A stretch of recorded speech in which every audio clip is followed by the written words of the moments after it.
Almost 2 years ago, we left it all behind for a chance at the sailing adventure of a lifetime. It has not been smooth sailing since then, but together we are learning and laughing our way through. Our hope is that if we laugh long enough, we can make our merry way around the world. And this is a Millennial Falcon.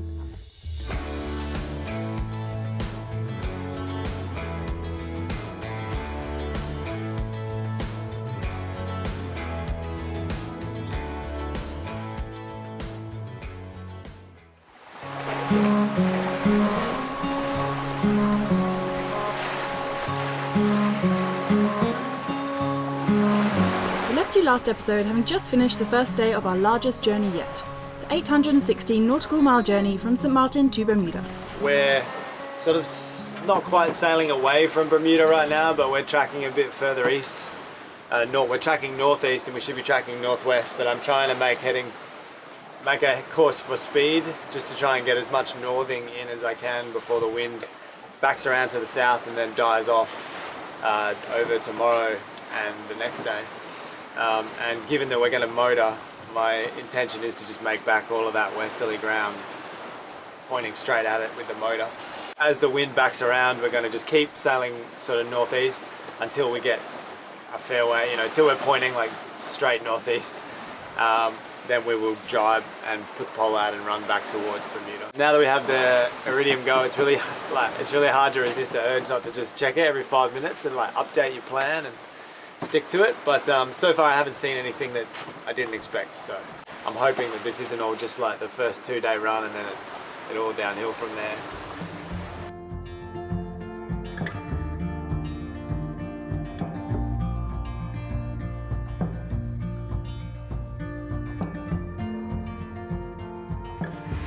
So last night was fun.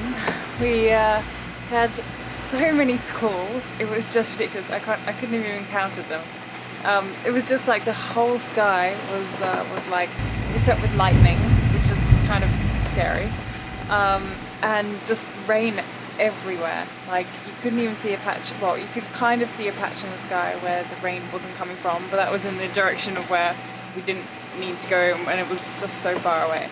I was very nervous, and thankfully Adam kind of came out with me when I was on shift and stayed with me. So I was like, oh my god, what if we get hit by lightning? Anyway, it was obviously fine. It has been raining ever since, pretty much. Last night we were forecasted to not have absolutely a breath of wind, and instead we were getting knocked around with 25 knots of wind for about an hour or so. And then the not a breath of wind has kind of carried on and into the morning. We've got 2.5 knots of wind, so we're motoring just to try and get out of this horrible wet rotty patch. But it's been raining now for 12 hours at least. Ads has made a nice little kind of cocoon downstairs. He's super cozy, and usually he sleeps in the back bedroom, but it was just rocking and rolling last night. So other than that, it's just going to be a long wet day, I think. Yeah, I might make some cinnamon scrolls to make me feel better.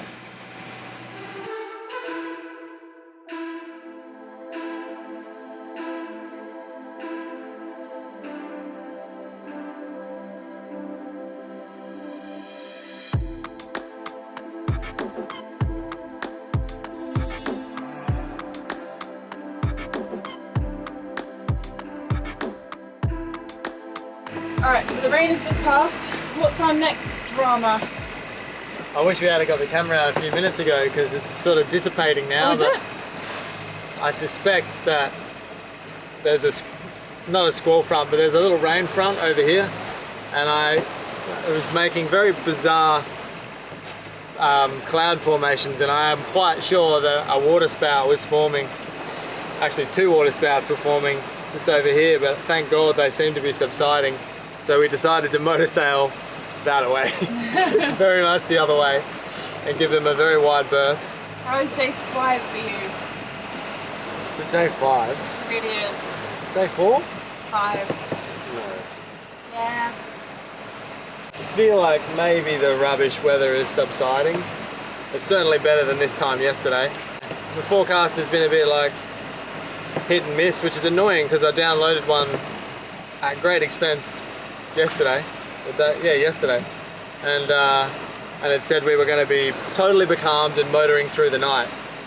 And of course, that night, Khiara and I sat up here like huddled under the Dodger in like 20 knots of wind and squalls left and right. 25 knots. On the bright side is we were cracking along at like 7, 8 knots. Like the speed through the water was 9 point something at one point. Surprise, surprise, weather forecasts are not accurate. Who would have thought?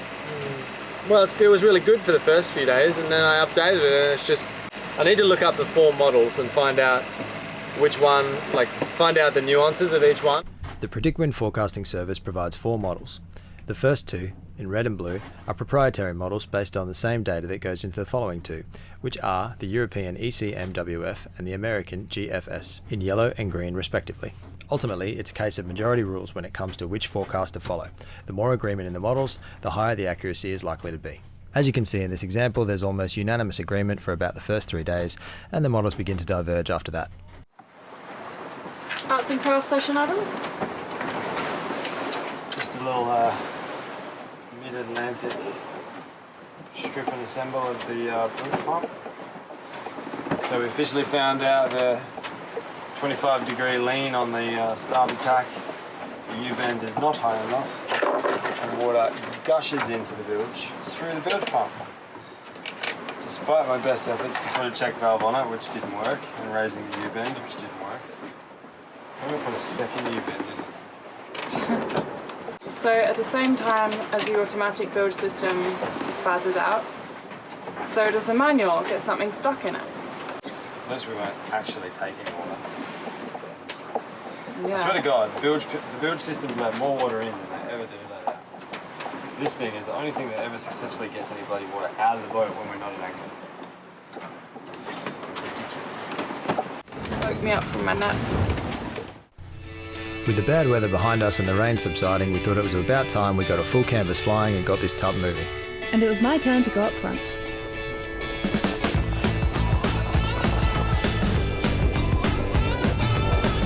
Whoa! You okay? Get down low. Down low. You okay? Come back if you're worried.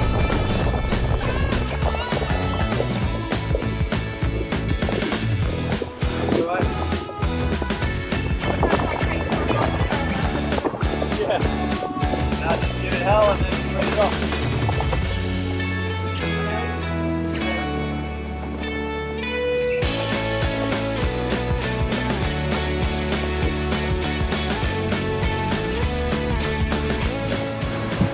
Good job.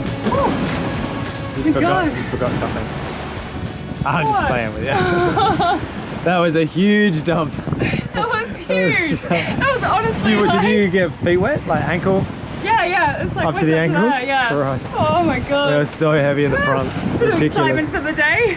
I've just been like lounging around reading books all day, and so I was like, it's fine, I'll go up the front.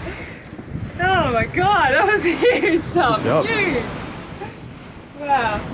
Yeah, I was just saying to Adam, I don't know if you can hear me. That's not a call for a roller further. I don't know what is on the staysail.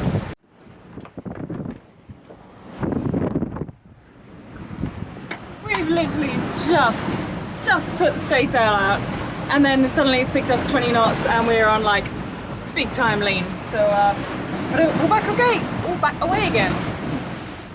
Ridiculous. So Adam's volunteered this time.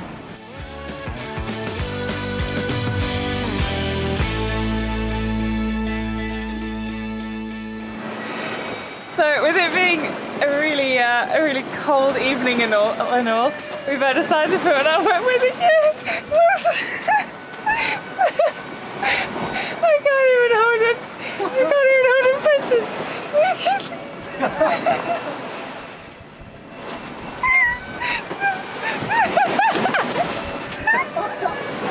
Come on, get it together. Look at Adam.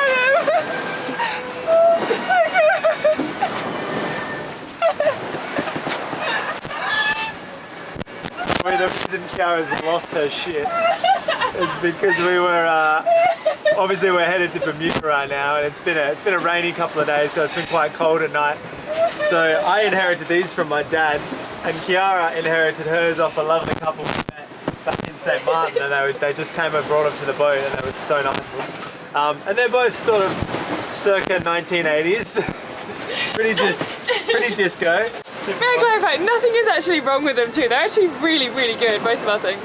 So Khiara was making fun of my old school dungarees, and we should pull up to the boat when we arrived, having just crossed the Bermuda Triangle, I think. Pull up next to them, 1981 Tayana, 80s gear, and we just roll up to them and be like, what year is it?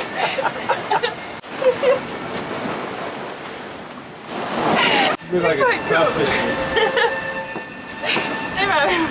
It works. I think they're great. It's warm, it's dry and warm, and you don't get... I know, exactly. Like, it gets really damp out here at night, and so like even if there's no water coming in the cockpit, you get a wet bum. So this should really take the edge off. The only bad thing is then you go downstairs for like 30 seconds and you're absolutely cooking. Yeah. You done with your hysterics now? Okay, You have tears in your eyes. Oh yeah, I was crying. Okay, hysterics over. Now we will sit here and listen to our very calm opera Millie's music, favourite song. classical music, Millie's favourite song. Some think it's Adam's favourite song. Thanks, Kaya Night. Sailor's Delight. Yes. Yes. Finally, we're gonna get a squall-free night. I know it. I know it. This is a sign. Please let it be a sign.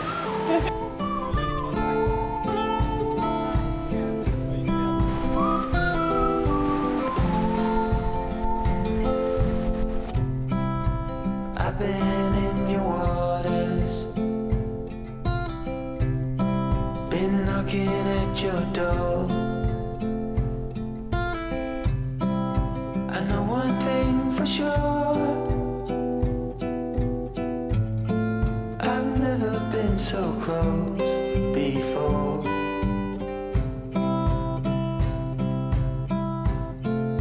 Actually, Now to mark this memorable occasion. What are you doing? I just put the final waypoint, or the final dot on Bermuda. We're 152 miles out. No ETA yet, but it should be about 30 something hours out. So if we manage to keep our current course and speed, we should make it by last light tomorrow.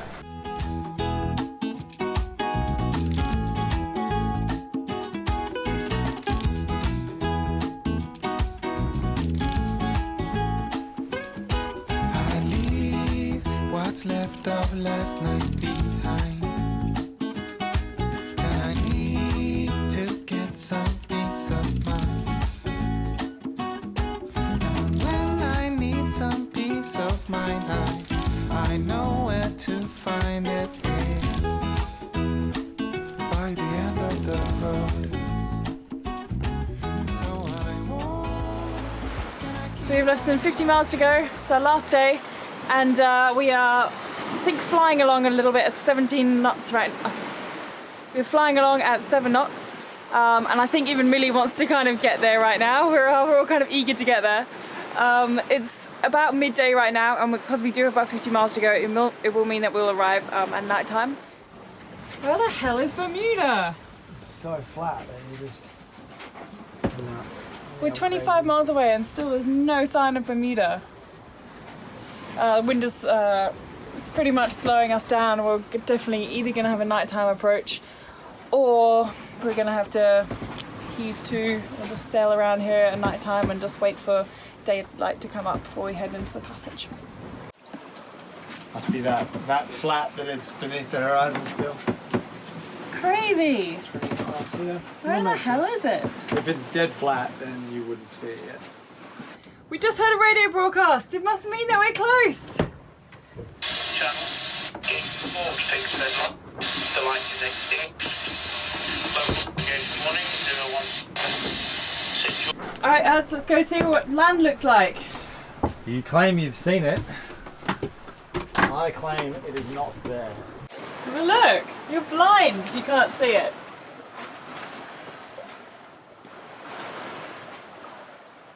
Oh, there! Yeah! That's why we're like sailing adjacent. Yeah, I know. Yeah! Yay! Land ho! There it is. No, Adam, is that the correct terminology? I think it is. Pretty sure it is. Land ahoy? No, land ho. 12 knots. Alright, well we are about 8 miles out and we have just turned the engine on to get to the last section. I went downstairs just to finish off an episode that we were planning to upload now. I just turned the engine on and it's vibrating a lot and I don't know why, like to the stage where that's more than normal vibrations. We're not too sure. Adam's down there checking now. Typical 8 miles out. We've been using the engine, we've used the engine for about 12 hours the whole time and it's been fine that whole time. So I hope nothing's wrong and I hope it'll just last us 8 miles until we get to anchor and then we'll pop a hook in and check it out tomorrow, but it's just really strange and so freaking coincident. The timing of it is just really crap, you know, as soon as you get somewhere, as soon as you get within land, you can't navigate within small areas, so can't see anything down there? It's just the engines just seems to be running really rough. Like, I can't tell whether, I don't know, I just don't know. It feels like there's something like props found up somehow, or like, something's not right. Everything's attached, like the shaft is moving. We made landfall in the failing light of the 7th day. In light of the situation, we opted to remain offshore until daybreak and make our approach into Town Cut. So we've just pulled in through Town Cut in Bermuda. It was a interesting approach and a long night.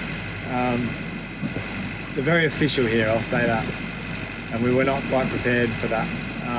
But we made it in. We're on our way over to the customs jetty, which looks pleasantly empty, so it should be a nice easy approach, I hope. And then we're going to put a hook in with the rest of them and we'll go to bed because I am shattered. Okay, we've been through customs, we've, what else have we done? We've had like a really hard time actually docking near customs because they put us on half a jetty, so that was pretty stressful this morning. We went through that tiny... You okay? Oh, our lifeline just broke. Wow, okay. Everything's freaking breaking. But on the plus side, our engine seems to sound fine now, so I'm gonna have to focus on anchoring. Wow, stressful.